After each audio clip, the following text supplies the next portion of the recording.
ఆ జిల్లాలో దేవాదాయ శాఖ అధీనంలో ఉండాల్సిన భూములు అక్రమార్కుల చేతుల్లోకి వెళ్లాయని ఆరోపణలు వినిపిస్తున్నాయి.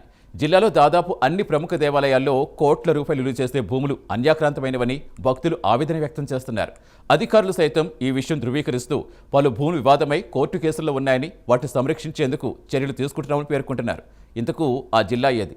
అక్కడ భూ కబ్జాలు జరుగుతున్న అధికారులు పట్టించుకోకపోవడానికి గల కారణాలేంటి?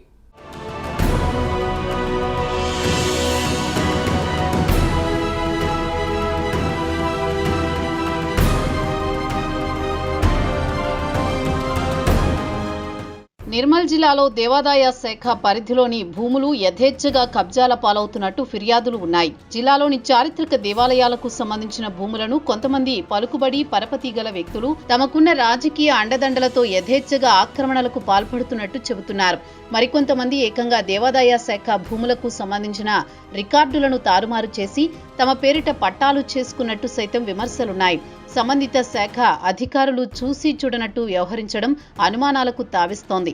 దేవాలయాల భూములనే కాకుండా వీటికి సంబంధించిన రికార్డులను సైతం రక్షించాల్సిన అవసరం ఉంది. అయినప్పటికీ ఆ దిశగా ఆశించిన చర్యలు జరగకపోవడం చర్చకు దారితీస్తోంది.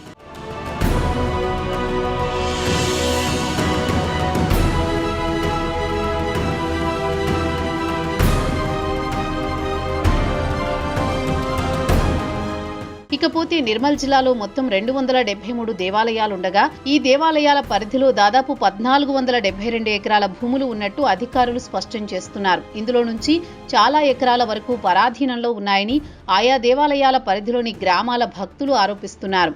ఇప్పటికైనా దేవాదాయ శాఖ అధికారులు స్పష్టమైన రికార్డుల ఆధారంగా ఆక్రమణలో ఉన్న భూములను తిరిగి న్యాయపరంగా స్వాధీనం చేసుకునేందుకు చర్యలు తీసుకోవాలని భక్తులు కోరుతున్నారు.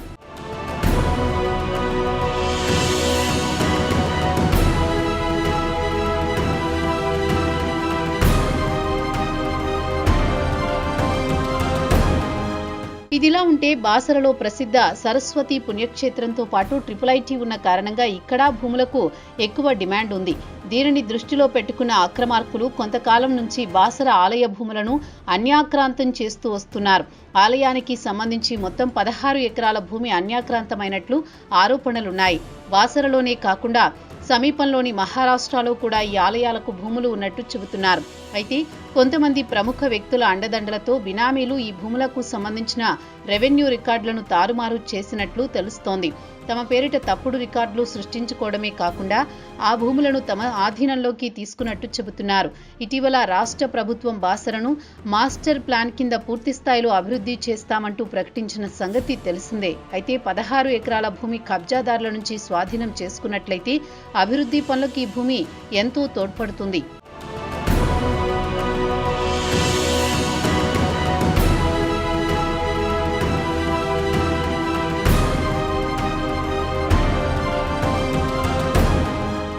ఇటు కుబీర్ మండలంలోని శ్రీ విఠలేశ్వర స్వామి ఆలయానికి సంబంధించి దాదాపు 22.3 ఎకరాల భూములు అక్రమార్కుల కబ్జాల్లో సాగవుతున్నాయి.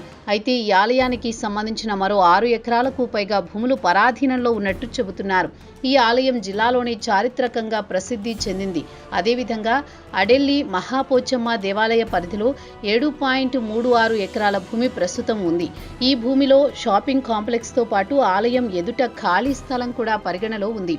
కాగా ఈ ఆలయానికి సంబంధించి 1.28 ఎకరాల భూమి అన్యాక్రాంతమైనట్లు ఫిర్యాదులున్నాయి. గతంలో కొంతమంది భక్తులు ఆలయానికి విరాళంగా ఇచ్చిన భూమిలో ప్రభుత్వం మొక్కలు నాటింది.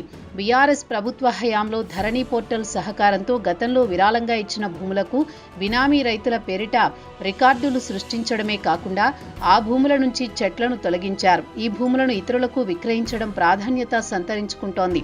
దేవాదాయ శాఖ ఆధీనంలో ఉండాల్సిన భూములు అక్రమార్కుల చేతుల్లోకి వెళ్లకుండా చర్యలు తీసుకోవాలని పలువురు కోరుతున్నారు. మరి దీనిపై రేవంత్ సర్కార్ దృష్టి సారిస్తుందా? దేవాదాయ శాఖ భూములకు రక్షణ కల్పిస్తుందా? అక్రమార్కుల చేతుల్లో ఉన్న భూములను స్వాధీనం చేసుకుంటుందో లేదో వేచి చూడాలి.